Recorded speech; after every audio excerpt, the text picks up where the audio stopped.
You probably don't think about this daily, but every single building that you have ever stepped into, somebody owns it, and it is making them rich. What if I told you there was a roadmap, a step-by-step system that everyday people have used, from owning a home and renting out a spare bedroom to owning a multi-million-dollar portfolio? In this video, we're going to dive into the 8 levels of real estate wealth, from entry-level strategy that everyday people can use to the elite level strategy. And at level 1 is house hacking. This can be the entry level of real estate wealth.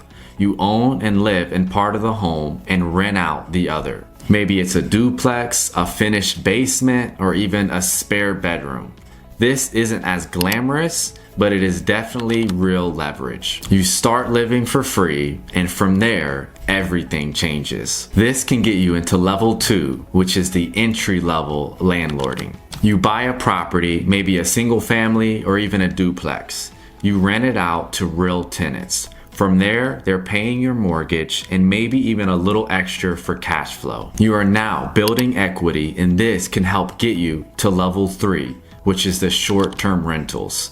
Welcome to the Airbnb territory. This has higher margins. It's not as passive, but it lets you have a little bit more control over your numbers and finances. This strategy can help fuel you to level 4, which is the BRRRR strategy. Buy, renovate, rent, refinance, repeat. You find and buy an undervalued property, fix it up, rent it out, refinance, and repeat.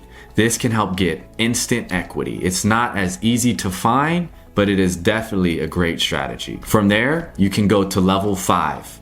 Welcome to the big leagues. Commercial real estate. Commercial real estate involves apartment buildings, retail spaces, and even office spaces, and much more. This strategy is based off of business fundamentals, not just the market comps. Now, let's talk about level 6, the hidden gems, the specialty assets. Think about mobile home parks, RV parks, and even billboards, and much more. These are overlooked assets, but they can provide much higher passive income and is way less of competition. It can also have much higher yields and less regulations. So, how do you go from owning things and renting it out to becoming a real estate whale?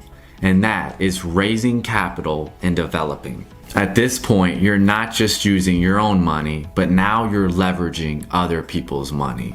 And from there, you can build and develop new properties. You syndicate deals, raise capital, and now you're building new development from the ground up. And finally, at the peak of the real estate pyramid is the institutional ownership. You are now moving at massive scale, buying hundreds of homes, hundreds of apartment buildings, or whatever makes the most sense. You don't have to necessarily get here, but you can learn what they do, how they think, and how they strategize their deals. There are a ton of ways to invest in real estate, whether it's owning a property and renting it out, buying a property and fixing it and flipping it, or owning massive amount of properties. If you don't know the first steps or don't know how to get there, reach out. I would love to go over a strategy for you and go over your situation and what makes the most sense. My number is 704-903-3132. I hope this video opened your eyes to the full wealth building of real estate